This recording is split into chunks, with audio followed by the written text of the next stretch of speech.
countdown.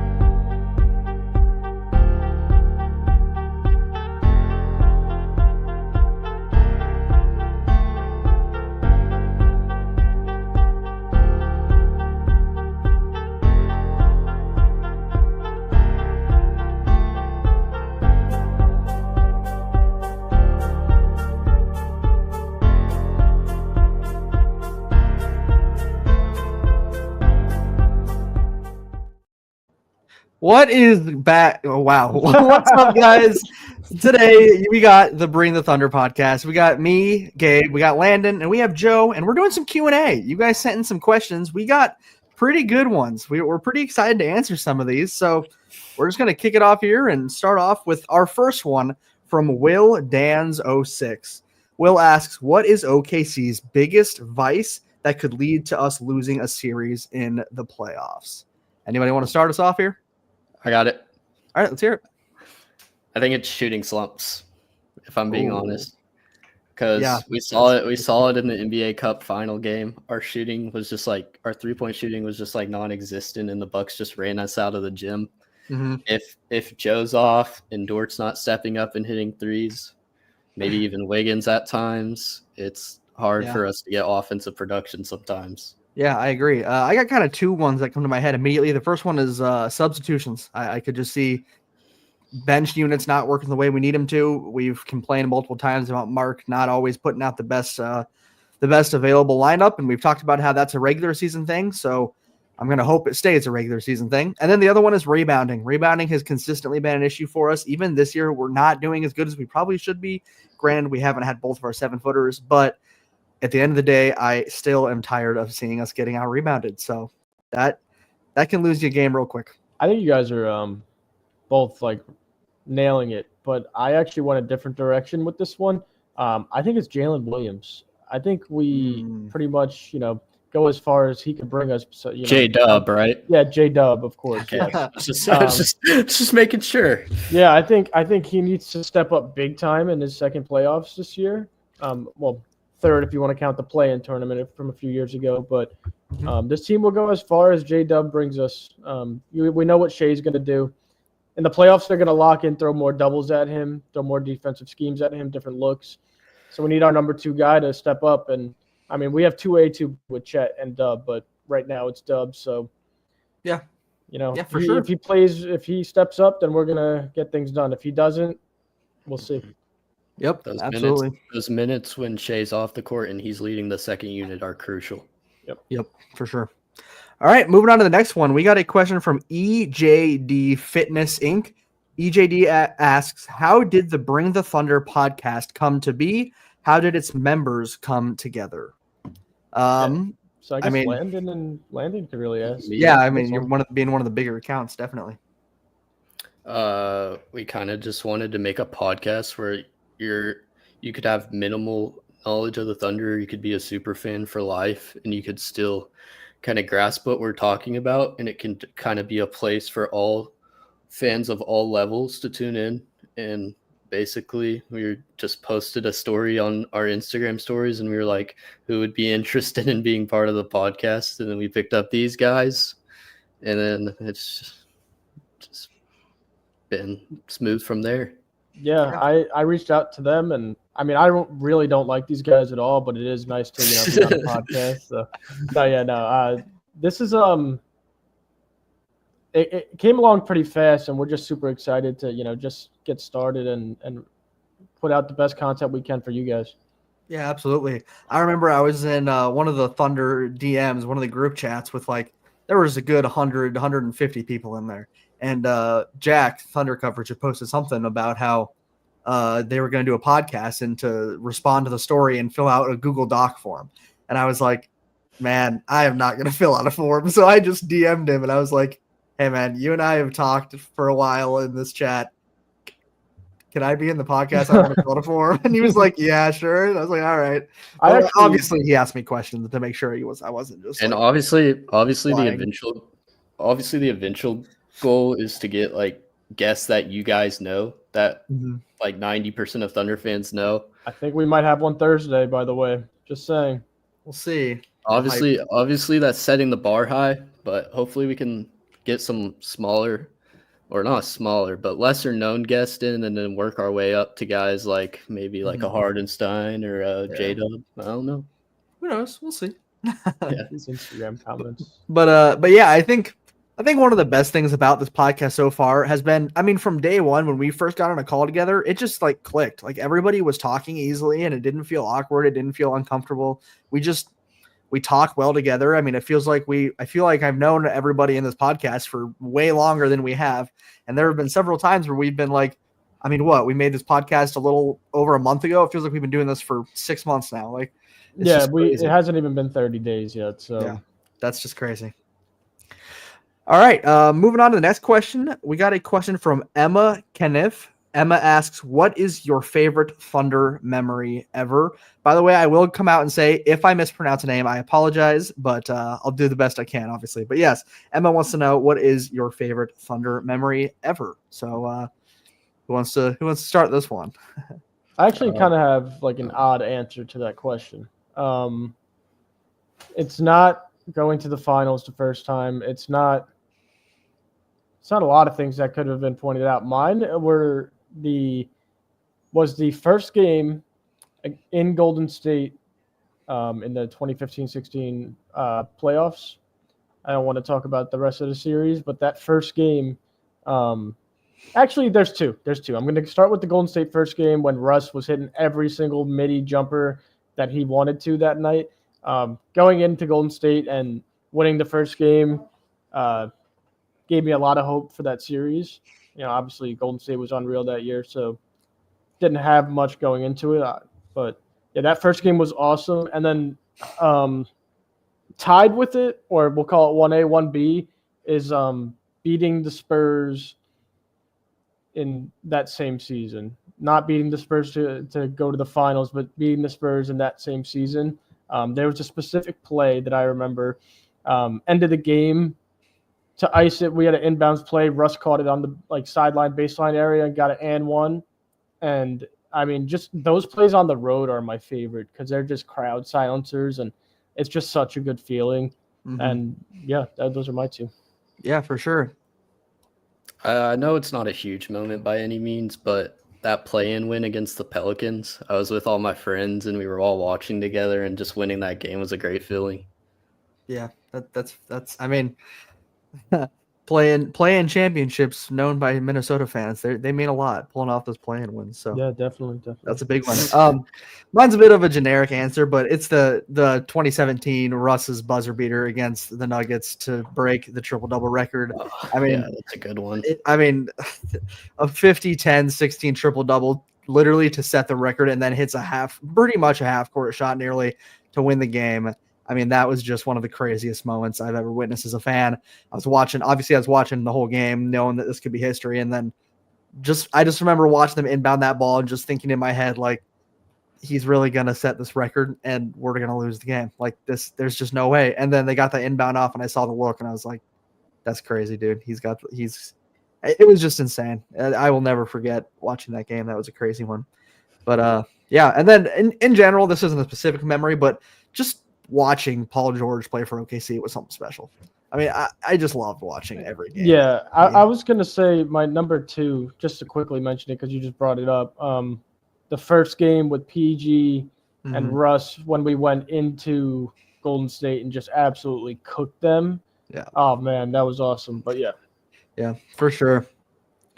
All right, next is from No Context Thunder Chat. They ask, OKC is 3-3 versus the Timberwolves the last 2 years. Do you see them as a threat in the playoffs? Here's what I'll say. Oh, you want to go, Landon, or you want me to? You go ahead. Okay. Here's what I'll say. I don't like playing Minnesota ever. It's a rivalry. It is. I don't think people will understand that. It is a rivalry. I mean, yeah, I don't like playing them. I don't like playing Ant. Ant is a great player. However, I believe we are just significantly better than this team. I think they're one of the teams that is going to have these hot runs and they're going to end up putting together a decent season. Sure, maybe they end up pretty good. I just don't really see them being able to hang with us if we're completely healthy in a 7-game series. It's just that simple. So while I do think they could maybe make it interesting and push the game 6 potentially. It ain't going any farther than that. I really don't think so. So no, I don't think they would be a threat, but I do think they could be a threat to a lot of other West teams, but not us. Yeah, I wouldn't label them as a threat. I think we're fully capable. I think if we played them if we played them 10 times in a first round matchup, we probably win 8 or 9 times out of 10. Ant's a good player, but we just have the defenders to contain him. Obviously, we just lost to them, but it was like our 5th game in 7 days, and it was the second night of a back-to-back. It's also just a regular season game. I don't really think it holds a ton of significance. I think if you look up and down our roster and up and down theirs, we're clearly the better team. Yeah, I think you're both right. We are a much better team. I think everybody in the Western Conference is a threat. We're not going to have an easy first-round matchup whatsoever. We were talking about this the other night. I think the easiest would be Phoenix, but even they have Hall of Fame guys on their team as Kevin Durant and possibly Book. But Landon brought up the Kings the other night as being the easiest matchup, but I just don't think they're going to make it, so that's why I'm not bringing them up. But yeah, I think everyone's a threat. And, nobody could be taken lightly. I think Ant really turned up in last year's playoffs. That was obvious. So, yeah, I think they're a threat for sure. Do I think we lose? No. Right. I did, yeah, but. Fair enough. All right, next is another question from EJD. EJD asks, why does Mr. Triple-Double Westbrook not get the love he deserves from NBA fans? That is a good question. Yeah, I guess I could take the lead on this one. It's a question that can never be answered, but I could try to give you my answer to it. Mm-hmm. People love to hate. Mm-hmm. They love to hate guys. Just so happened that Russ became one of them, probably just because he was destroying a lot of other teams and a lot of other franchises, a lot of other fan bases. He talked trash at times. And I guess it's easy to hate a guy when he's kicking your ass 24/7. So that's my answer. Averaging a triple-double. Yeah. I think it really came from the whole we can't comprehend that he's averaging a triple-double, so we're just going to come up with the concept of stat padding, because that's where it really took over, is when people started calling him the stat padder, which was just an absurd concept, by the way, because okay, hypothetically, let's say he is stat padding. It's still winning games, so who cares? Like, what? He's getting the numbers and you're winning. Like, it's not going to make that big of a difference. It's translated to winning basketball. But I think people just couldn't, like, there were all those videos of like NBA legends saying that that Robertson's record would never be broken. And then when we see Westbrook come out and do this and average a triple-double in 4 seasons, people just can't comprehend that. So they just go straight to saying that he is a stat patter. They go straight to looking at his very expressive personality on and off the court, and they don't like that. So I think a lot of people kind of sided with Kevin Durant after a couple of years went by and decided to hop more on that side of it and just kind of see Westbrook as a player who can do all this but can't win overall. So I don't understand it, but I think it comes back to that expressive personality. He's loud, he's explosive, he's expressive, and it upsets people, I guess, which is really dumb. Yeah, real quick, Landon, before you go to, I just wanted to add on that that stat padding nonsense that was a thing. So they would watch him hustle the hell out and go get rebounds, offensive rebounds, defensive rebounds, and they would call that stat padding. Meanwhile, he's just out rebounding your center and your power forward and your small forward as a point guard. So, yeah, it's just stupid. Yeah, there's just players like that. You love if they're on your team, you hate if you're playing against them. Yep. And the dislike of having to play against them builds up so much that it becomes hate. That's really all it is. I also want to say, sorry, keep going. And plus with Westbrook, he would kind of throw in a little trash talk on the court, but he was able to back it up with his play, which just led to even more hate. Yep. Yeah, I also wanted to mention that it's odd because everyone likes to say that OKC is a super small market, and which they are. It's a small market, but Russ was one of the more hated players of all time. And now we have Shea, who's getting hate for scoring the hell out of the basketball. I never seen so much hate for a guy who had, when he scored 50 2 nights in a row, or 2 nights out of how many? Yeah. I mean, they were going at him. And it's just funny. I think people love to hate OKC. I do, and I love it, to be honest. Fair enough.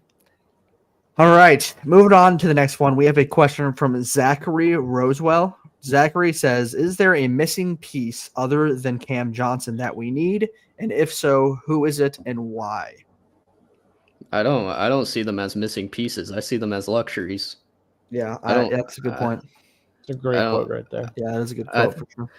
I think our team's fine as is. I think this team is fully capable of winning a championship. You add one of those guys, it makes us even more of a championship contender, but I think we already are a championship contender. Yeah, absolutely. Just for the sake of the question, I mean, I've mentioned this multiple times. If I was to give a name, I've been so high on Malik Beasley. I love me. I think he would fit our team well, but Landon put it greatly. I mean, those are luxuries, not missing pieces. I love that quote. That's great there because this team is more than good enough. We just got our 10th loss going into the All-Star game. There are not missing pieces. The missing pieces are our guys who are injured and are going to be back soon.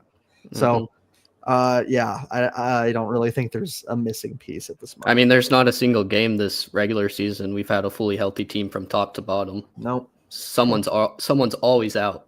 Right. And we're tied for the best record in the NBA. My point will be really short. There are no holes or missing pieces on this roster. What Landon said is exactly right. They're not missing pieces. They'd just be luxuries to have. So that's it for me. Yeah, exactly. All right. Next question is from, I believe it's Moio, MOIO.30.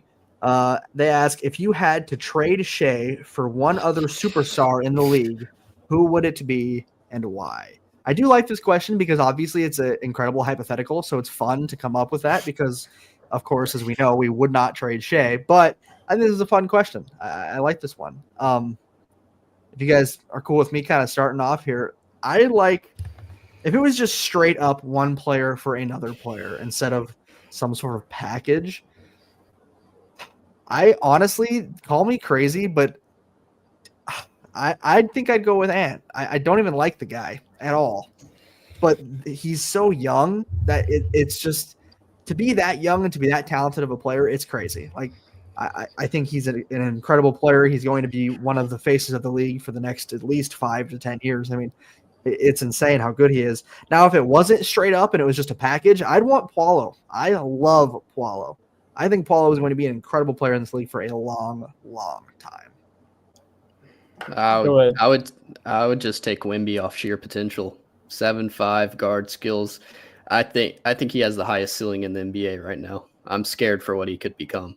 I know we already have Chet, but I mean Wemby and Chet backcourt. That's the only or front court. Front court. That's the only time I'd put Chet at the 4 is with Wemby. Yeah, that's fair. For me, I'm not going to answer that question. I'm sorry, but I don't love the question, but I have to answer. I'm fine. I will answer it. I'm not trading him for nobody. I don't really want to do hypotheticals because I think this guy's the best player in the league, if not second best. So, no, thank you on the question, but I do appreciate the question. All right. Well, we can go ahead and move on to the next one from Ty Hazelton 06. Ty says, "Do you think Aaron Wiggins should be a permanent starter?" May I start with this one? Of course. If you've seen our past videos and also on our Instagram, I've pleaded with Mark Dagnall, pleaded for him to start Aaron Wiggins at the 2 every single night. Yeah. I love the idea of having Hartenstein come off the bench. I think I always say this in every video. You want to optimize both centers' capabilities, and it's better when they're both playing on different lines. It's just what it is. Hart could still play 28 to 30 minutes. He's not going to lose that many minutes. It's just that's the way it should work. And Aaron Wiggins has been so great offensively. I think he spaces the floor out better for Shea and Dub, and he can knock down threes, and he can take it off the dribble and get to the rim so easily himself. I think 100% Aaron Wiggins should be a starter consistently. Yeah, I mean, you worded it well. If you've listened to any of our last episodes, we have talked about this so many times. We just keep covering it. Yes, there's no reason he shouldn't be. I mean, everything that Joe just said is exactly how I feel as well. I agree completely. He's proven himself time after time after time. Even when he has off games, he still affects the game in ways that help us. So, yeah, he absolutely should be a full-time starter for sure. I think he's a perfect fit. I mean, if you just watch the games, Hartenstein and Chet switching on and off just seems to be so much more effective than both of them in, than both of them out from an efficiency standpoint. Just having a starting caliber center in on the court at all times, I feel like is a lot more dangerous. Yeah, I agree for sure. Also, I just want to add one more thing. We've also covered this a few times. I want him to start every game that's not against Dallas or Cleveland, because they have multiple bigs in their starting lineups as well. So Wiggins makes can sense. slide in against not a bigger team, but a smaller team, which are most teams in the league. Yeah. If we have to face that against Dallas, they're dealing with all those injuries right now. Right. If they're healthy. True. Yep. All right. Next question is from Jonah Lombardo. Jonah says, how would Russell Westbrook affect our team positively or negatively? If you guys don't mind, I kind of wanted to start off with this one. Go ahead. Russell Westbrook will affect whatever team he is on positively by the hustle alone. The hustle alone is more than you're getting out of any player in this entire league. It's just Charles Barkley has often spoken very highly on Russell Westbrook and said that he has never seen an NBA player who puts out more on the court every night than Russell Westbrook, and it's exactly true. I mean, the guy's still doing it.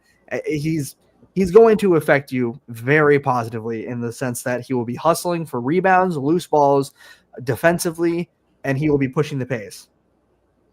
Negatively, we are not the most consistent three-point shooting team. So I would not love to see that aspect of Russ's game show up for us.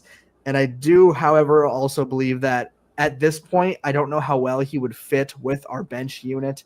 I think in terms of guards, we're actually pretty good when we're healthy. So I would hate to bring Russ on and not feel like we have a space for him where he could, as where he's with the Nuggets, actually like making a very positive contribution to that team and they actually use him and need him. I would hate for him to not get that with us. But positively, I mean, the hustle and the veteran leadership and just having Russell Westbrook back in OKC by itself is a positive. So that's kind of my thoughts on it. I don't think he would necessarily affect us negatively, but I just don't think for the sake of his career at this point that we're the best fit for him. He would be competing for minutes with Shea, Dub, Dort, Wallace, Caruso, a few other guys. But yeah. I think he should just stick with the Nuggets. I kind of like the blend between him, Murray, and Jokic. Yeah, he works well with Denver. I would just say having Russ back would be great for our young guys. He'd be a great mentor. Yeah. But yeah, like there wouldn't be enough room for him. He'd be scraping like 13 minutes a game. I think maybe 15 tops. Which I don't think is what he wants. Right. I mean, that's not optimal for Russ at all. For him to have an effect on the game because he's not going to go out there and give you 30 anymore like he used to. But I'm reading an Instagram comment. I agree. I hope he comes back here for 1 year and retires here because there's always going to be a spot for us on this team. Mm-hmm. Yeah, for sure. I agree. All right. Moving on to the next question. We have a question from Ben Trolson. Ben says, is Austin Reeves the best third option in the NBA? I think this is kind of a tougher question because to sit back and look at every single third option on every single team. But that's what I'm saying. I think here's how I'll put it. Austin Reeves is a very good third option. Whether he is the best, I don't know if I can answer that right off the top of my head. He's up there. He's absolutely up there. He is a great player. He can take over a game when he wants. I mean, there have been multiple times where he's single-handedly taken over a game and won a game for the Lakers. He's an incredible shooter. I don't see why a team wouldn't want a player like Austin Reeves. Austin Reeves is a great third option. I think it'll be interesting to see how he fits alongside Luka and LeBron as the season goes on. However, I think he's a great player. I really do. So I'd be willing to say he's one of the best third options in the NBA. Yeah. Go ahead, Landon. I think it's kind of hard to compare third options because if you have a good 1 and 2 option on your team, your third option's obviously going to have just have less production. And if you have weaker 1 and 2 options on your team, the third option's obviously probably going to have higher production and have the ball in their hands more. But yeah, I think he's up there. He's a good player. He can shoot. He has the ability to take over in a fourth quarter if you need him. If like they were in a close game and Luka or LeBron were out, I wouldn't like mind him stepping up as the second option and being that guy. Right. But I definitely think J-Dub or Chet, different Thunder fans view it differently who our third option is, but I definitely think J-Dub or Chet is up there too with him. Yeah. I agree with that. I'm going to say no. He's not the best third option in the league, even if it's just offensively. But if I'm talking about a whole player here, if I'm talking Chet as Thunder's third option, Chet's better than Austin Reeves. If I'm talking J-Dub as the Thunder's third option, J-Dub's better than Austin Reeves. And just to throw a few other names out there off the top of my head, I don't think Austin Reeves is having a better season than Norman Powell on the Clippers. And is Norman Powell the best third option in the league? I don't think so. So I wouldn't put Austin Reeves as the best third option in the league. I think he's been playing very well over the last 2 or 3 weeks, especially, and people are really holding on to that, especially Lakers fans, because they need that right now. But no, I wouldn't say Austin Reeves is top 3 best third option in the league. I will point out that he is having statistically his best season at the moment. He's averaging 19 points this season, shooting 36% from 3. So he's having a good year. 36% isn't stellar, but it's above average. It's pretty good. But Ben's right in the Instagram chat, but I'm talking about healthy Clippers with Harden and Kawhi. What did he say in the Instagram chat? He said that Norman Powell is a second option with Kawhi being out, but I was talking about with Kawhi and Harden. Right, that's fair. Who would be the third option on the Heat with Bam, Hero, and now Wiggins in the loop? I think it'd be Wiggins. Probably Wiggins, yeah. Yeah, I think both. I think Bam's the best. I think Harrow's there second, and I think Bam and Harrow are kind of 1A, 1B. Tyler's been great this year. Tyler has been great, but so is Bam. Bam's been great as well. One of them could step up as a good third option just because they're so even from a talent perspective. True, they could. Top 2 third option. One thing I will say about Reeves, I really like Austin Reeves' gameplay. I really like he hits some very tough shots, and I feel like he's really good at kind of riding with the pace. He plays the game correctly. When he needs to push, he pushes. When he needs to hold the ball up, he holds the ball up, which can be tough when you're on a team with somebody like LeBron or Luka who kind of just plays at their own pace. I mean, it can be tough playing with guys like that because they're either so far ahead of the rest of the talent or they're so far they're just moving at their own pace, kind of almost playing street ball at times, just with their own their own way. And Austin Reeves feels like a guy who's really good at riding the momentum. So I'm a big fan of Austin Reeves. I like him a lot. I agree with Joe, though. I mean, this is a Thunder podcast, so you feel free to call us biased, but I don't see a world where Austin Reeves is a better player than Chet or J-Dub. It's not biased. J-Dub's an all-star. Well, here's the other thing with J-Dub is he's averaging 21, 22 points on a team with a leading scorer in the NBA. So, it's not like he's just scraping together points, as where, obviously Reeves has that argument as well. He's nearly averaging 20 on a team with LeBron and now Luka, but it wasn't with Luka before. But I don't think it's crazy to say that Reeves' numbers could substantially drop as the season goes on with Luka now playing. So that'll be interesting to see. I think if Reeves can hold up his level of play and have Luka on the same team, then it will be time to talk about him as potentially a better player than we're giving him credit for. First off, Lane_Wilson. Suns winning it all. If you're talking about the play-in tournament, yeah, you're probably right. Also with Reeves, I really like Reeves as well. I don't want to continue this Austin Reeves talk on a Thunder podcast, but where was I getting at? I think they're going to have to find more if he's a strict 2 guard or if he's playing both the 1 and the 2. Obviously, he won't be playing the 1 with Luka and LeBron out there, but there's a lot of times this season where he has been playing the 1. Mm-hmm. So we'll see. But yeah, I mean, if he continues to play like this, we'll have that conversation, but not yet. Yep, I agree with that for sure. Landon, was there anything else you wanted to add, or? I think we've covered everything on the third option topic. Yep. All right, moving on. We have a question from we have a question here from Wurtzy. Wurtzy says, could anyone explain what the Chicago Bulls are doing? I could try. I could try. Being incredibly mid. Let's hear it, Joe. Let's hear it. So what I can try to give you is a little bit of hope, seeing that is probably coming from a Bulls fan, if that's the question. With the Bulls, it was time to move on. Lonzo getting hurt really sucked for them because they were playing outstanding basketball when he first when he first got on the team and when they first put that team together with DeRozan, Levine, and Lonzo and Vucevic. But now it's time to move on and rebuild. And they have Buzelis, who could possibly be a decent player. They have to move on from Vucevic still. They weren't able to get rid of that contract this year, but it's a process, so they'll get rid of it in the offseason or sooner than later. And they're just going to have to restart. They got some of their picks back. Also gave up some, but I think it's time to rebuild. That's it. I think moving on from Billy Donovan would probably be a good step in the right direction as a Thunder fan. Yeah, Billy Donovan is absolutely a terrible coach. I'm sure you've seen that as a Chicago fan now. I don't know why you guys would ever hire him. But I will say as a Thunder fan, just to give more hope, is that we moved on from both Russell Westbrook and Paul George in the same offseason, and look at us now. So you guys will be all right. It'll just take some time. Yeah, I agree with that. And maybe some of those role players they acquired at the trade deadline can blossom in a bigger role, and then they could maybe flip them for some picks or something like that. Possibly, yeah. I honestly, as funny as this sounds, I think the Bulls just need to essentially start playing some 2K and just start trading everybody. I mean, I just think Joe said it well. It's time to rebuild. You need to clean house as soon as you can. I mean, obviously the trade deadline being passed now.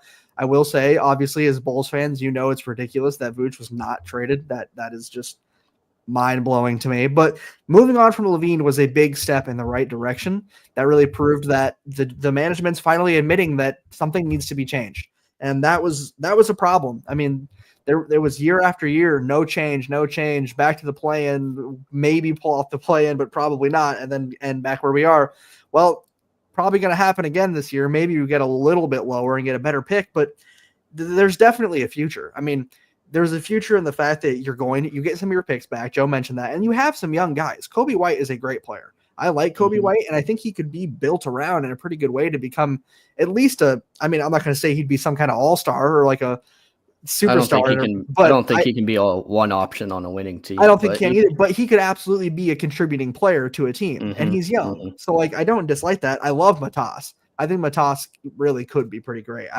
I'm probably a little higher on him than most people. I liked him out of the draft, but I like Matas. I think there's something there, but it's just going to come down to how does the management handle this offseason, really. I think that's going to show a lot for what the next couple of years are going to look like, if they handle this offseason well. And listen, with Chicago, well, first off, I want to say that Kobe White's excellent, but I view him as the best sixth man in the league. That's it. But just joking. He's a starter for multiple teams. But with Chicago, they're always going to be a big market. So there's always going to be players wanting to come to Chicago or players that get drafted in Chicago that you could grow there, and you'll be able to spend money on free agents. So rebuild, take your time. Listen, 3 years isn't going to hurt you when you start winning again. I promise it's worth it. We've been there, so yeah. Yeah, for sure. All right, moving on to the next one. Another question from Wurtzy, who asks, how many teams would Luka Garza get serious minutes on? I'd like to kind of start off with this one. Luka Garza, obviously, if you don't know who he is, he was an incredible basketball player in college, played for Iowa. He was the best player in college at the time, in my opinion. I mean, he's an incredible player. He won the award for it. Right. He has struggled to get serious minutes whatsoever in the NBA for a while. He's played for the Pistons. He's played for now the Wolves, and he is just stuck on the switching back and forth between the Iowa Wolves G League and then coming up to play for the Timberwolves. And by play, I mean sit on the back of the bench until there are 4 minutes left in the game. Now, here's what I will say about Garza. He has the right tools to be a solid player. He can shoot. That's one of the best things. He's a big man that can shoot. That alone is a useful skill. Teams want that. My issue with Garza is the defense. I think there's just no defense. He is not a good defender, in my opinion, at all. He struggles to keep up. He's slow. It's just there are things that he absolutely has to work on in order to be a good enough player to get serious minutes. But that being said, I think there are definitely teams that if he was on, he would get minutes. I really do. I mean, the Timberwolves are not great, but they're not awful either. But they're good enough to where he's not going to get minutes. No way. But a team, for example, potentially, if the Bulls don't have Vooch, I believe he would get minutes on a team like the Chicago Bulls, a team like the Wizards. Anybody can get minutes. So I think there's a place for him somewhere, but there are massive flaws in his game that need to be addressed before he'll get serious minutes. Yeah, I think there's definitely a place for him in this league, and I'm hoping that he finds it sooner than later before his time runs out. He's got a lot of holes defensively, but he's a solid offensive big, and that's what this league's built on right now is just offensive players. So why can't a poor team go get the guy? He'll find it. I think next year, hopefully. Yeah, I definitely think you kind of talk about that. That's how the league kind of works sometimes with this offensive type big. I mean, look at some of the bigs in this league. You got Jokic, who literally cannot play defense, and he's a top 2 player in the NBA. Like top 2, top 3. You got talking about Vooch. I mean, Vooch is an incredible offensive player. He can't exactly guard a rock, but he can score incredibly. He's a great. I mean, there is a place for you in this league if you're a big that can score, and he has proven that he can. Absolutely, he can. In the G League, I believe he was averaging over 30 at a point. I mean, yeah, he's a beast in the G League. Yeah, he's a beast in college. Yes, he's talented. Like it's not like he's some scrub that's sitting in the G League. No, he's a good player, but he needs to get out of Minnesota. Like that, they're not going to play him there with Gobert on that team and Naz Reid. He is not going to touch the court unless they're beating the crap out of a team, or if they have an injury. For example, when Gobert didn't play, he got some minutes against us. Right. But he's not a bad player. I do believe that there's somewhere that would work for him. And honestly, I wouldn't even mind OKC getting him at some point when we've had our issues with having no backup bigs because they're all injured. I mean, why not? When healthy, yeah, okay. If we're healthy, then he would get pushed back, and that would be unfortunate for him. But I mean, he's effectively what Jay Will is, just not developed enough. I mean, Jay Will pretty much does what he does, just more consistently and all around better. He passes the ball better. He rebounds better. I do think Garza could be a better shooter than Jay Will, but Jay Will's a great player. So if Jay Will can make it, I don't see why Garza couldn't make it on a team. I mean, I haven't watched him past college, but it kind of just depends on what he wants. Does he want to go on a playoff run and try to win a ring, or what does he want to go somewhere where he can actually get NBA minutes and develop? It kind of just comes down to that. If he wants if he wants to develop somewhere like the Wizards would be probably like the best location, and not the Timberwolves where he's behind Reed and Gobert. Yeah, just watching. I mean, he did almost decent fans of Luka Garza though. Yeah, no, there's a place for him in this league for sure. Okay, well, I think we'll go ahead and move on to the next one. We have a question from. I have to give him credit. I have to give him credit. He did fry the Thunder. He almost had like a double-double in 15 minutes. Yeah, a lot of rebounds. So. I think 8 rebounds or something in 15 minutes. Yep. All right. So moving up, we have the next question, which is from Braden O'Miller. Braden asks, is this freshman class in college the most stacked coming into the draft of all time? I'm going to say, Joe, you want to start on this one? Yeah, I could start on that one. I would say that is to be determined because a lot of players just randomly fall off once they reach the NBA. I don't know why that is. But a lot of these guys have serious potential. I think this top 3 of Flagg, Bailey, and Harper I think this is the real deal into the draft we haven't seen in a while, besides Chet and Paolo. Because drafts haven't been that strong, especially last year's. Oh my God, don't even get me started on that. So, yeah, I'm super excited for this draft class. I forgot who mentioned it before. Maybe Chicago could tank and get one of these guys. But yeah, this class, especially the freshmen, which most of the players are now, is super exciting. I don't Yeah. know if I could say it's the best of all time because that's really hard. That is But tough. That we'll is see. tough for sure. I mean, if Cooper Flag ends up being what he's said to be, him alone could make this one of the best freshman classes in a long time. I mean, Cooper Flag is being painted as one of the best prospects in the last decade. If he is really as good as that is saying, I believe he will be an incredible player, but not just him though. I mean, we have players like Dylan Harper is a great player. I mean, there were talks of Dylan Harper at one point moving ahead of Cooper. I mean, if I just told you, or I was just talking about how good Cooper's getting painted out to be, for Harper to be talked about potentially going above Cooper Flag is crazy. I mean, and it's not delusional. I mean, Harper is having a great season.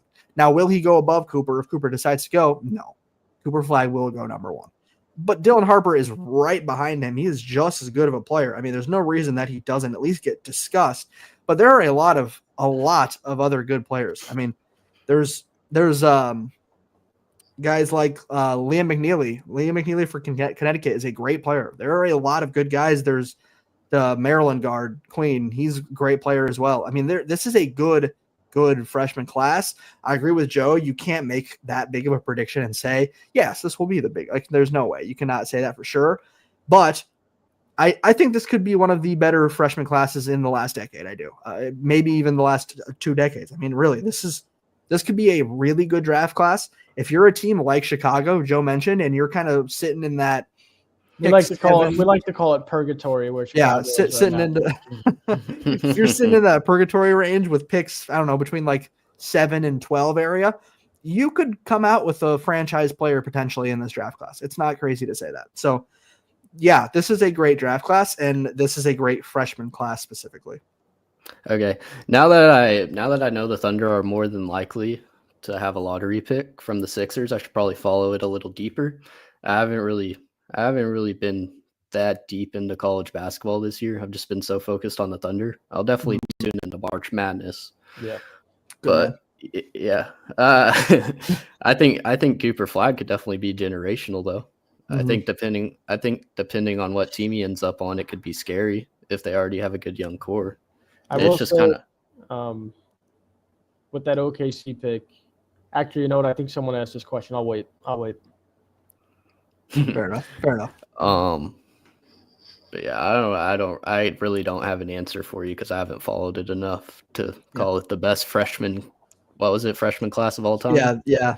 So Gabe actually said that you can't say that it definitively is going to be the best or one of the best.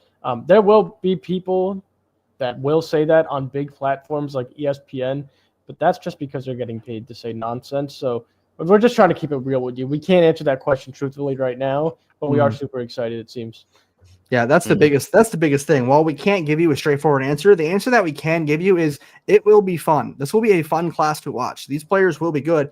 And I know the question was about the freshman class. There are a lot of really good sophomores and juniors that also will be going in this draft. This is a good draft. After last year where we may have had I'm just going to paint it straightforward. It was a bad draft class. Yeah. Last year was a bad draft class. I will not lie to you. But I really believe this year is going to be one of the better draft classes we have had in a while. So, and one more thing on this draft class, I hope it is one of the better draft classes we've seen in a while because we need more players to come in and take the NBA over because these guys that we grew up with, they're on their way out. KD, Bron, well, who the hell knows when Bron's leaving, but you know what I'm getting at. So we need more players to come in and really set an example for this league. And I'm hoping this year is one of those classes. Yep. And I mean, international talent's becoming a bigger emphasis in the draft. I don't know. I haven't peeped the international talent in this draft, but there are a few. I'm sure there'll be 1 or 2 international guys that we'll hear about in 3 years in the NBA who pan out. Just how it goes. Yeah, for sure. All right. Next question is another one from Braden. Braden says, does the Warriors retirement home have a real shot or is Draymond just yapping? Draymond is yapping his ass off. Yeah, I doubled down on that one. I will never doubt Steph Curry. That's really it. They got Curry, Draymond, and Jimmy. Yeah. That's about it. It's really hard for a player to get traded at the deadline and then come in, a player of that caliber, and then come in and help take over a team and lead them to the championship. So no, I don't see that. And I also found it extremely disrespectful that Draymond would say that none of these teams scare anybody. And I really hope we play them in the first round. After what he said, I really want them in the first round. I want them to get absolutely obliterated. Like, even on his podcast earlier in the season, he said we weren't ready because we do our group interviews in the post game. Like, I kind of just tune out whatever that guy says. I mean, he punched his own teammate, so I could care less about what that guy says. Yeah, but I want them specifically to be our first round matchup now. I think it's a little personal at this point, especially with me anyway. Yeah, for sure. I agree. I said when the trade happened that I kind of liked Jimmy to Golden State, but I also doubled down on I am still not even kind of afraid of them. I just felt like Jimmy could work well with Curry, and in the few games they have played, it looks like it has been going decently. That being said, this just isn't a scary team. I mean, just because you have, like Joe said, you can't count Curry out, but Curry isn't going to single-handedly win them playoff games, and neither will Jimmy. At this point in their career, they can't do it by themselves. Exactly. It's funny because comes full circle here on Draymond. They gave Jimmy that 2-year extension, so they're going to do this for 2 to 3 years. Try to get Curry one last ring with them, hopefully, in their eyes, not mine. But they're going to have to move Draymond if they want to get a ring, to be honest with you, because Jimmy Butler is Draymond Green, just way, way better offensively, and he plays defense just as well, in my opinion. So for them to actually win a chip, it's going to have to be without Draymond, and that would be damn funny. Yeah. Yep. He also said that they gave him the keys to the head coaching position when he retires. When are they getting rid of Steve Kerr? Like, yeah. What are we talking and you know, whatever. How old is he? He has to be pushing retirement now. I don't even think he's that. I think maybe 35, 36. Yeah, I don't know. I can't. 34. So he probably has a good 2 or 3 years left. Except for the fact that it's less of an age thing at this point, more of a look at his production. I mean, he's just not doing enough. Like I don't know. It'd be interesting to see if he stays, how long he ends up staying in the league. I mean, just look at him. He's 34 years old. He's got the greatest beard I've ever seen for a 34-year-old. Yeah, his body looks like hell. Yeah. Compared to what he used to be. I mean, he's done. Yeah. He's done. It's noticeable that he's hitting the end. But he's good on the TNT table because he's got us talking about him for sure. Yeah, exactly. So something's working. All right. With one more question from Braden. With the team being OKC functioning so well, how does Topic fit into this current team? It's a two-parter, but let's start with that one. Really? Oh, you go ahead. Go ahead. Okay. Right now, it's hard to say because of how successful we are. However, I just see him being exactly what Presti wanted Giddey to be for us. This bench unit guy that's going to come in and just run the bench unit. I mean, he might average less than like 6 points, but at the same time, he could end up averaging 5-6 assists, and that's all I just see him being this orchestrator who, if used correctly, could be a very good, I already used the word, but an orchestrator for the bench unit, just kind of running that. I mean, granted, AJ was kind of starting to do that, and we're not taking out certain plays. I mean, it's not like the starting 5 go out and the back of 5 come in. I mean, some guys still stay in, but he's an orchestrator. He runs the ball. He can have ball movement. He's not going to be a scorer. I'll tell you that much. If he ends up becoming a scorer, I will be surprised. I mean, that would be phenomenal. It'd be awesome if he could put together a scoring game, but I see him as becoming a playmaker who also hopefully develops a good defensive game. I mean, that was something that was kind of lacking when we drafted him, but he's young, he's athletic. There's no reason he can't become a defender. So as of now, just running that bench unit, I think would be where he would fit if I had to pick a spot. Yeah, we haven't seen anything from this guy yet. We drafted him coming off torn ACL, and he hasn't played a game, not summer league, so we haven't seen anything. As expected, though. That's not yeah. This was expected. So I was just going to get into if we're right here and we think we know who this guy's going to be, like Gabe said, I think a great point guard, a great general for the second line for this team. I don't see why not. I mean, I think it'd be more like a battle of him and AJ, But I think AJ is more of a scorer at this point than a point guard for us. So I see him fitting in perfectly for second line. That's what we were asking for. We were asking at the trade deadline for guys like, if we weren't going to get shooters or pure scorers, we were going to go for trade for like Chris Paul or guys like that, just to run the line. Yep. I don't see why he can't do it. Yeah, we were kind of talking about Kobe White earlier. I can see AJ Mitchell becoming something similar to a Kobe White type of player who can be the scorer that runs alongside somebody like Nikola, who's running the offense. So if that could end up being a bench unit with Nikola running the offense and moving the ball, and AJ being that pure scorer off the bench, that's a bench lineup that's better than half the starting lineups in the NBA. I mean, that's crazy. Yeah, and this kid's young. Don't even look for him to fit right now. Like let him just grow into himself as a player first, and then we'll talk about fit. Mm-hmm. Yeah, I think there'll definitely be some growing pains for him at first. There's just a learning curve from coming internationally and then getting drafted in the NBA, coming off a season where he tore his ACL.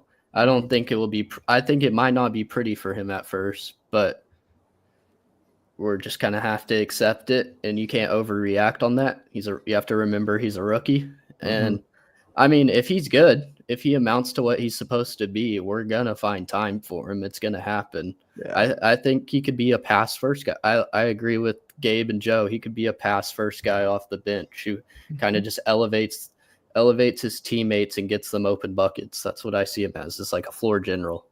Yeah, for sure. Another thing to point out is he is very similar in terms of what Presti wanted. He's very similar to what Giddey was. He is a 6'6" guard, by the way. So he is a tall playmaking guard. There's no reason that he can't be exactly what we wanted Giddey to be just off the bench. I mean, and hopefully a more ball dominant in terms of like swinging the rock, getting players open type of player, as where Giddey was, he had his issues offensively. He had his issues defensively.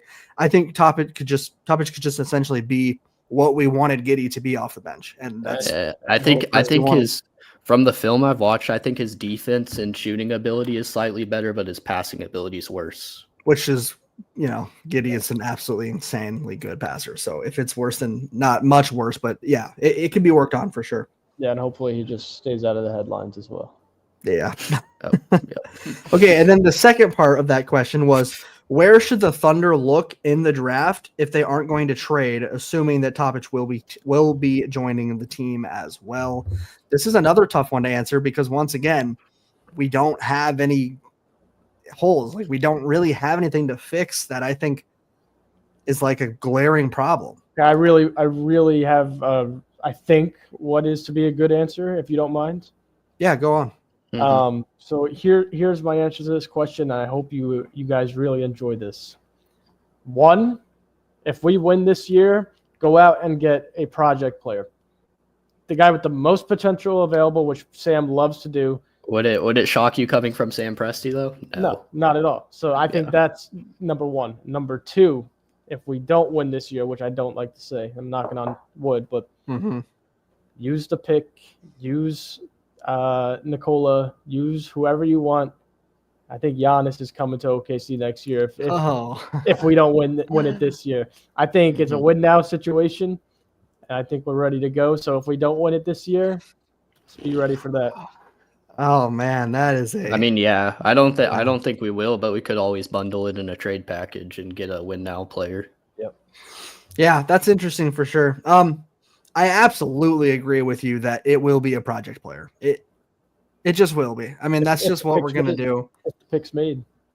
Yeah, that's what he does. That's what Presti does. I mean, we know that. You guys know that. It's gonna be some sort of project player. Somebody that I like who will probably go too early for us. I like VJ Edgecombe out of Baylor. I mean, there's not many guys you can say too early for us because if we want to trade up, we can trade up. Yeah, true. But I do like VJ. I mean, he's very young. It's more of a he's definitely a project player in my opinion. He's younger. I just like his game. I think he would be a good player for us in general. It would just be tough. It's tough to pick a certain player or even an archetype that would really just fit this team, assuming that we're healthy and assuming that we're getting Topic, because then that solves the playmaking issue. So now it's like, maybe a big man, but like, So the thing is, being Thunder fans, and I'm sure you guys in the chat and everything also know this. We could give you 10 players. Pressie's not going to draft one of them. yeah, He's going to get a guy that none of us true. are expecting. Yep. Yeah. And also I'll give a different aspect. The only thing I don't want to see this year is him trading down and getting more picks. Yes. Now I is the time to stop doing that and go all in. But I agree with that. That would be the only disappointment.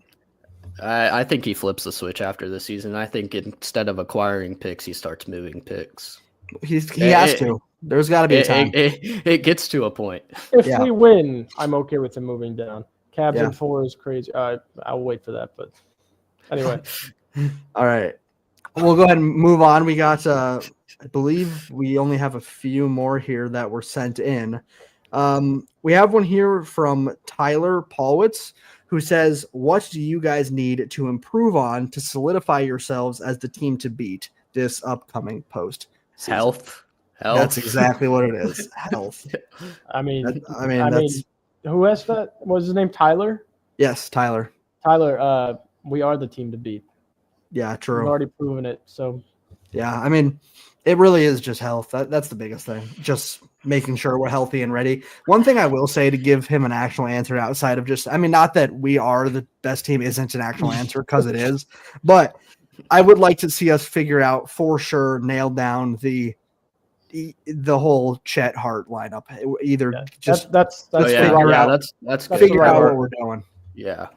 Because that's right now we don't know what we're doing with that. We're just trying things right now. So that's one of my biggest issues with us right now. And if that's not figured out by the postseason, I will be concerned because that is proven to literally single-handedly lose us games. All right. Just because we're on the topic of conversation, I can answer this question, this kind of comment here on the YouTube. Joe Morris says we need someone to guard Garland and Mitchell. Dude, you're out of your mind. We have the best. Lou Dort is the best on-ball defender in the league. You saw what Mitchell did in 2 games against us. He was nowhere to be found. Darius Garland, I'm sorry, he was an all-star. Not in my opinion. That dude is short, small, and will have a mismatch on defense 24/7. So, sorry, buddy, but you better go. You better go ahead and get through Boston first. Yeah, sure. That's what I was gonna say. You have to make the finals to play. Oh my God, Joe, I have a question to respond to Joe here. Joe, who's going to guard Shea? Who's going to guard J-Dub? Who's going to guard Chet? Who's going to stop Hartenstein on the boards? Who's going to guard Lou Dort if he's hitting threes? Who's going to guard AJ Mitchell if he's healthy? Who's going to stop Caruso if he's hitting his threes? What are you talking about? And Strus? Okay. Strus actually played in the second game, so you got to watch the games before you comment. Sorry. That's crazy. Now I will give you one thing. Chet. Okay, dude. Okay. How well did Mobley and Allen work when we didn't even start a 7-footer against you guys?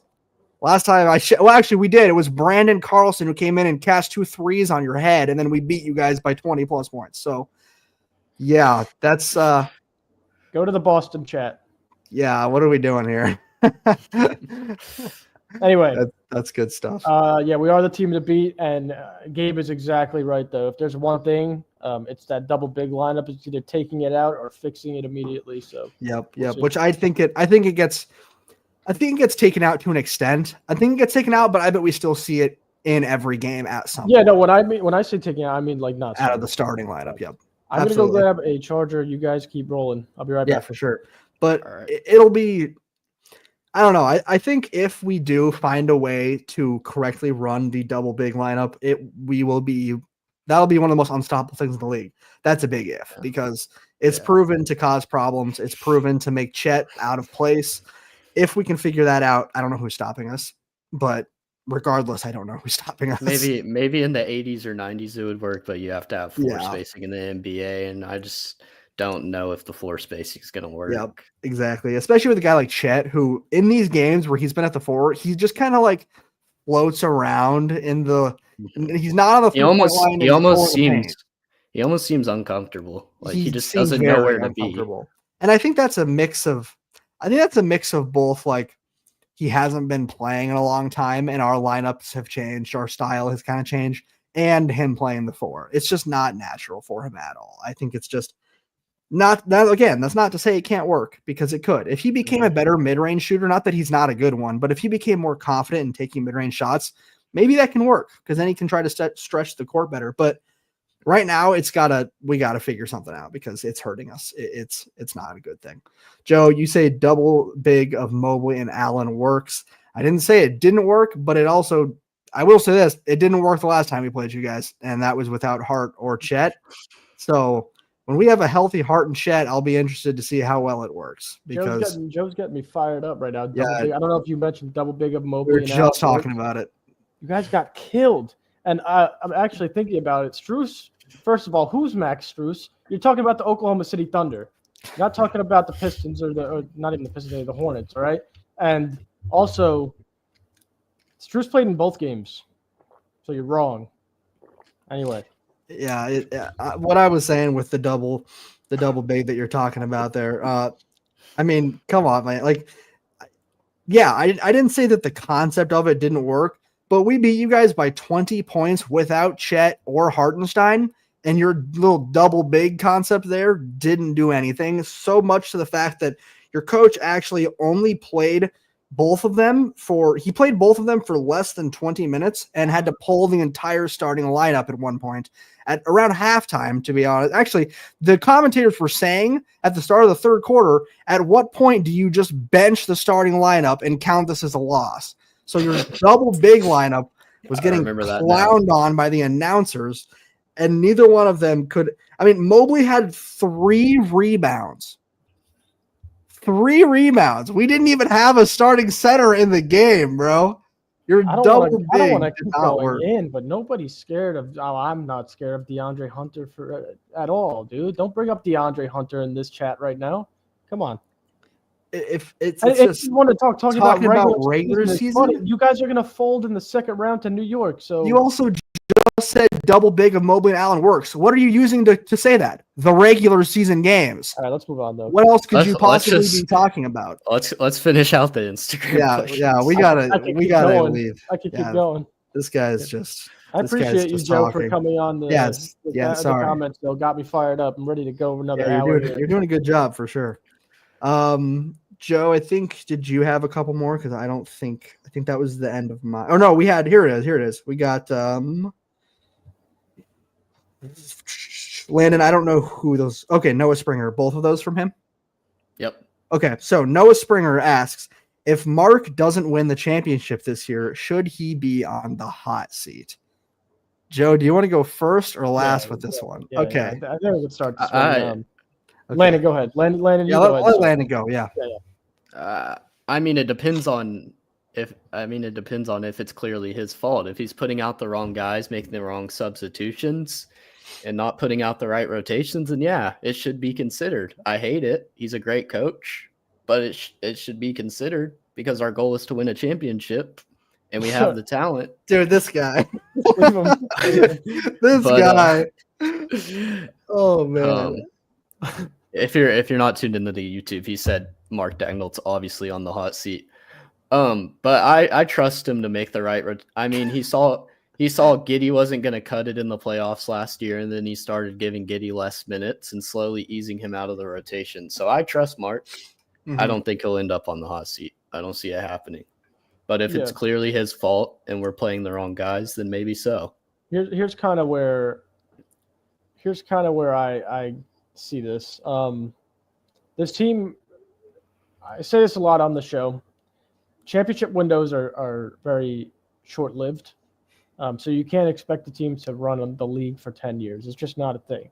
So what Landon said is right. If we get into a point in the playoffs where he kind of screws it up, he challenges the wrong play, he calls the wrong timeout, he puts out the wrong lineups, then we have to start thinking about, you know what, maybe Mark's an outstanding developmental coach. He's really good with the players and player development, but maybe he's not ready for the big stage yet, and that's okay. Like, oh, Joe's gone. But anyway, You're making me lose my train of thought there. Yeah, we saw it with Scott Brooks. He couldn't get it done, and we moved on from him pretty quickly. And we chose the wrong guy, in my opinion, with Billy Donovan. But yeah, you wanna win every year you can, and if the coach isn't living up to expectations, then you have to move on, even though it would be tough. And you have to get the right guy. You have to know where you're going before you do fire him. Hey, But hopefully Caleb. we don't have to have this conversation. Yeah. Hey, Caleb, Arkansas, pal. Yeah, no, that's a good point, Joe. Here's what I'm going to say. For the most part, I agree with you guys. However, I am really again. Well, Caleb, come on, guys. I am really against. I hate when teams just fire their coaches without much of a reason. And if that did happen in the playoffs and it was obvious it was his fault, I still don't think that I would want to fire him personally because I love Mark. I think he's an incredible coach. I like what you said, though, Joe, about him being a very developmental coach. If that does end up being an issue, then it becomes a bigger problem. But with the regular season that we're having, I just don't think there's many excuses to fire him yet, even if this offseason goes bad. Now, if you're halfway through next season and we're 500, now you can seriously start discussing it. But it's just hard I don't even think it's that. I think if we don't win this year and we're in the playoffs next year and we get booted early, then it's time. I would also say, like, if we don't win this year, I already brought it up, get another player for him and then give him one more chance. But yeah, if we don't get it done, I'll say this. This is my answer. If we don't get it done in 2 years, then it's time to move on. Yeah, I can agree with that. I can agree with that for sure. I'm just a little hesitant about potentially firing him, saying he's already on the hot seat. Yeah, no shot. We all love Mark for sure. Yes, I mean, there's no way. Look where we are. Yeah. Yep. And the players seem to love him. Yes, for sure. Okay. Another question from Noah Springer. He asks, do we think Cooper Flagg should go into a second year at Duke? This is a tough one because he recently commented and said that he wants to do a second year. In terms of getting drafted, he is probably good enough. Not probably. He is good enough to where if he did a second year, he still will go first next year. Like, unless my biggest thing is you're opening up a possible window to get injured again. You're playing another college season where you could see him getting injured. That's just risky. Whereas you could go straight to the NBA right now. You will be the number one pick. You will get drafted early. I think it's more of it's completely up to him. It's a personal decision. It's not, do we think he should or shouldn't, in my opinion. I think he's good enough to go now. Absolutely. He's got the physical build. He's got the IQ. He has the talent. If he stays another year, I think he gets better. I do. I think he progresses better, and I like players who stay longer. And a sophomore, players are drafting a sophomore. It's not like a senior where for some reason that's for a different topic. I hate how NBA teams are so afraid to draft seniors. That drives me crazy. But a sophomore, he's still getting drafted high. And I do believe he could end up being significantly better if he stays another year. Either way, he's going to go number one. He'll be one of the best players in the league if he stays healthy. So, yeah, what do you guys think? So I don't think Good. I don't think there's more than like a 10% chance that he stays in college. But I mean, it's not a terrible idea. He can build his legacy with the whole NIL thing. Maybe he can get more money than he would make on a rookie contract in the NBA. That would be asking a lot. But I mean, Duke's like a notable school. Maybe they can pay that price. A lot of guys are getting big time money. And with how popular he is as a player, I mean. So you kind of brought up kind of my point just now. I look at it selfishly. Gabe, you said it right away. It opens up another year for him to get injured, which would ruin his stock, ruin the pay that he's going to get entering the league. Mm-hmm. He needs to enter the draft this year because, one, he's the number one overall pick. It's already pretty much locked in. Two, the money. I don't really care about NIL. You're going to get paid more from sponsorships and NBA money. And yeah, I didn't take sponsorships into account. Yeah, and Gabe, you're right when you're saying like he'll probably be better coming out as a sophomore, but so would like a lot of people. You have to go in, get your money, get it all figured out, get your guaranteed money, get your sponsorships, get your shoe deal, because your career could be over at any minute in these leagues, and you just don't want to waste your opportunity for generational wealth. Yeah, it kind of makes said, me as a player, you can stay, but if you take a step back and look at the bigger picture just for yourself, selfishly, you have to go. Yeah. The quote kind of made me think that maybe there's a team that might get the number 1 pick that he isn't comfortable going to. Like maybe there's a destination where he doesn't want to end Washington? up. It would honest to God, it would be difficult if I was Cooper Flagg and I knew that Washington was going to get the number 1 pick. It would be tough for me to be like, do I really want to play for the Wizards? at worst case scenario, if I'm him, I'm just pulling like an Eli Manning, and I'm like, I'm not playing for you guys. I'm sorry. Like, don't draft me because I will not show up. Like, yeah.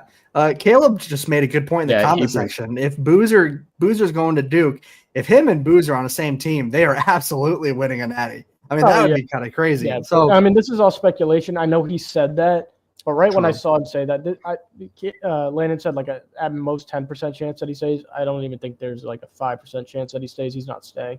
It'll be interesting for sure. I mean, I agree with you guys that he's not going to stay. I think he just said it to say it. But like when the time comes around and we get to the draft time, it's going to kick in. He's going to realize I'm going to be the number 1 pick. I have this talent.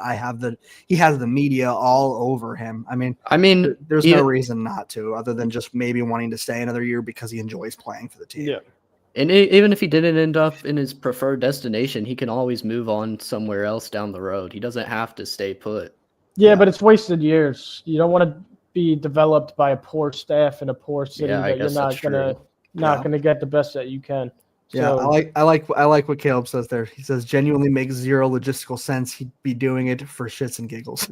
Yeah. That's exactly. Yeah. I mean, it's essentially just, you almost wonder if he literally just said the quote because he knows it'll get a reaction. Like maybe it would be pretty crazy if he ended up staying. I mean, can you even think of the last big NBA player who stayed an extra year at college just to stay rather than like, I mean, I'm sure obviously there have been sophomores and juniors drafts who end up being good, but like this is a different situation. This is a player who knows damn well he can go number 1. He knows he can, but he's saying he might stay another year. He's all in on Duke right now. He's trying to build Duke. Yeah, which is good for him. Trying to go win. Good for him. That's fun. I'm sure he's having a great time. I mean, he's living out. This is the best. Literally, this is the best time of his life right now. He's playing for He's playing for the most influential basketball college you could be playing for.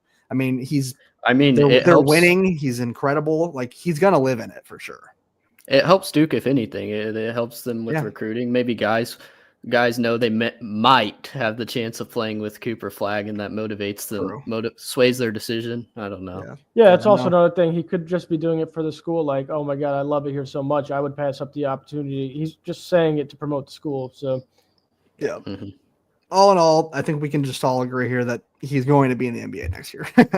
Yeah. I mean, that's just how it's going to go. But Caleb says could also hurt only so many spots on a roster. That is also true. That's a good point. That might be something that frustrates Duke as well as a team because they already have their commits and whatnot. I mean, that's a good point. There are only so many spots on a roster. So it'd be interesting.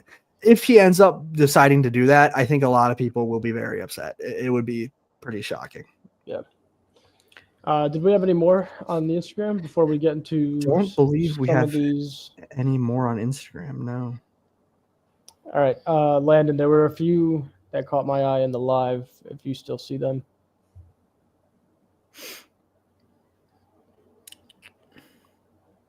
Yeah, no, I'm not seeing any others.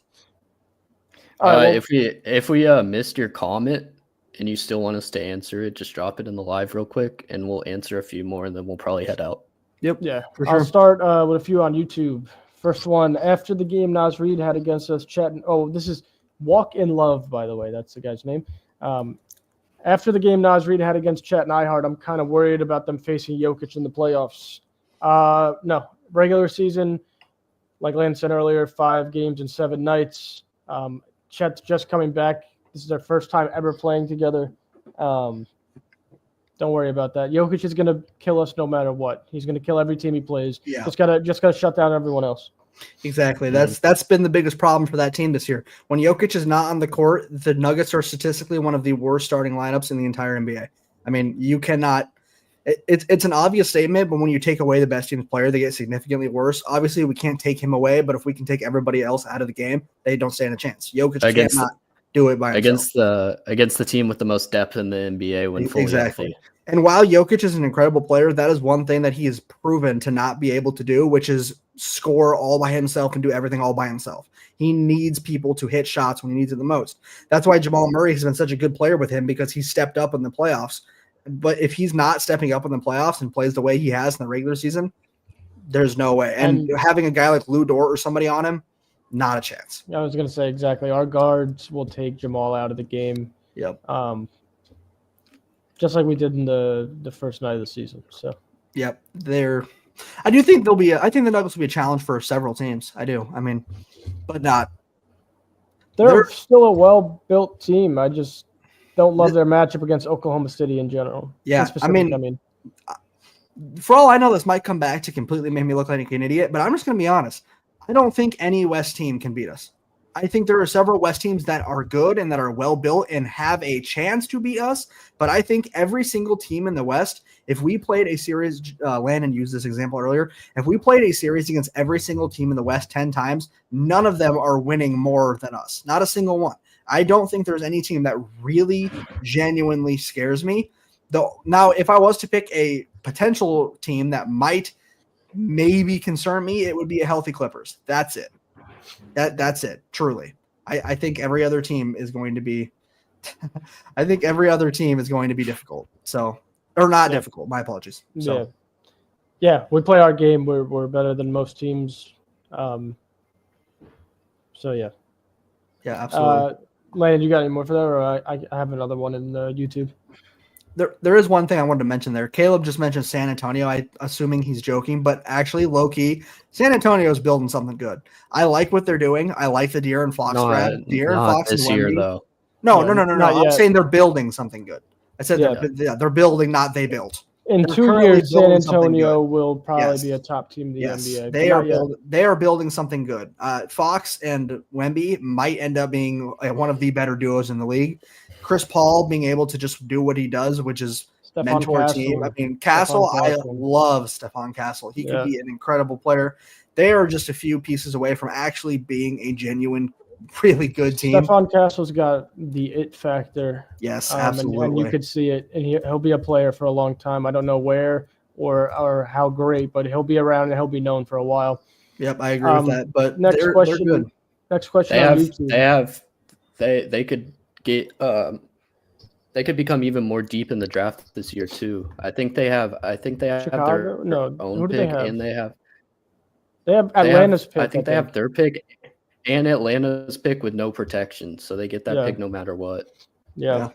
They could also turn that into somebody as well. So yeah, they have tradable assets as well. Like they can just start shopping younger players that they have. So yeah, Caleb, I believe they do still have Chicago's as well. Unless they traded that away. I checked. Was that a part of they gave it back. Yeah, because Chicago traded back for it with part of the All right, second question on YouTube is from Ben TK. Will Chet get his scoring back in time for the playoffs? Yes. Chet will be back in probably about a week or two. He'll be back into form, I believe. He came back a week before All-Star, which I thought was outstanding. People thought they were rushing him. I thought it was great to get a few looks in there, get him back into game shape, and then have that another week off with All-Star, and then he'll be back and ready to roll. Yeah, I think that answer really comes down. I mean, okay, my main answer is yes, he will be back in scoring form. It really comes down to how quickly do we change the double big lineup, because he is not going to get back into his official role, his game until we fix that lineup. Because right now he is not playing his version of basketball. When he's at the 4, he looks lost. He looks confused. He looks like he's just taken out of the plays. It's not good. It's forcing him out of his game. So it really just comes down to when do we stop the double big lineup, or when do we at least change it to affect him better. But regardless, he's going to get his game back at some point because he's that kind of player. He's a star. He is a great player. Really, really good point. I think the double big lineup takes a lot of his scoring opportunities away. Oh yeah, for sure. Also, I think it takes a lot of Shays and Dubs and everyone else is on the court too, because the spacing is not great. We've all seen it multiple times now. Yep. So yeah, I mean, that will be fine.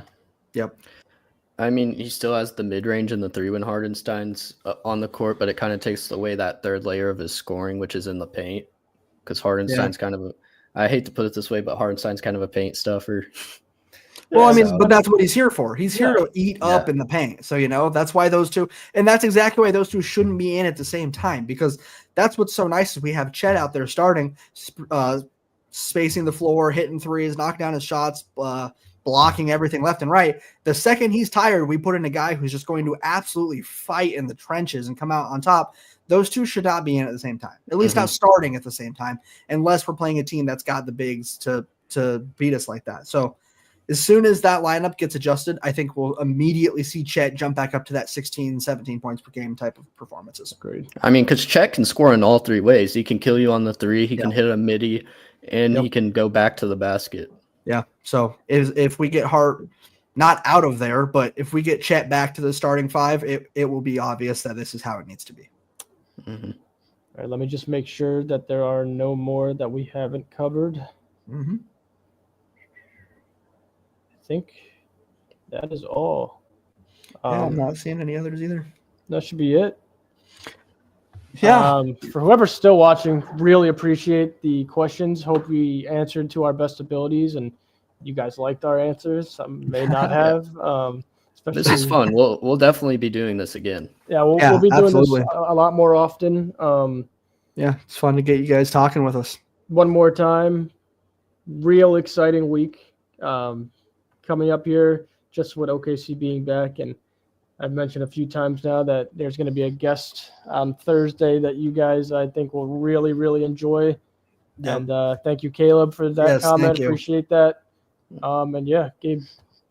Yeah, for sure. I mean, Joe just said it, but I'm going to say it again. Just keep building up that excitement. Thursday, you guys got to tune in, man. It's going to be a good episode. It's going to be very fun. Hopefully, it comes out the way. Caleb, it may or may not be Shay. I don't know. We'll see. No, it's not Shay. Not yet. Not yet. Stick around and he's kind of like Shay in a sense. Yeah. Close enough. Yeah. But yeah. All right. Yeah, for sure. Well, thank you guys for all of the comments. Truly, it means a lot. Obviously, with the stuff with certain people, if we seem like we're arguing or getting heated, we're still thankful for the comments, guys. I mean, really, like just getting comments means a lot. Being able to interact with you guys, talk about OKC, talk about the NBA in general, just talk about basketball, talk about college, all that. It's just fun. So, yeah, we'll definitely be doing these more. But follow the Instagram because we answer on these mailbag videos, we answer the Instagram questions first, and we drop the Q&A on our story. So if you're followed, you'll be the first question to get answered.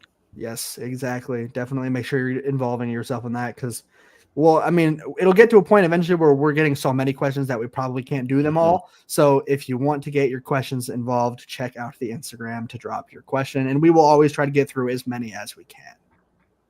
We'll get through all of them at this point. So yeah, true. All right. Well, thank you guys for listening. Definitely make sure you guys tune in to the Thursday episode. We will also be releasing a recap as soon as that OKC game comes back around. But as always, thank you guys. We really appreciate the support. And Joe, send us home. You know, we're not there yet, so I'll just give him a thunder up, baby. Let's go. There we go. Just a little nonchalant.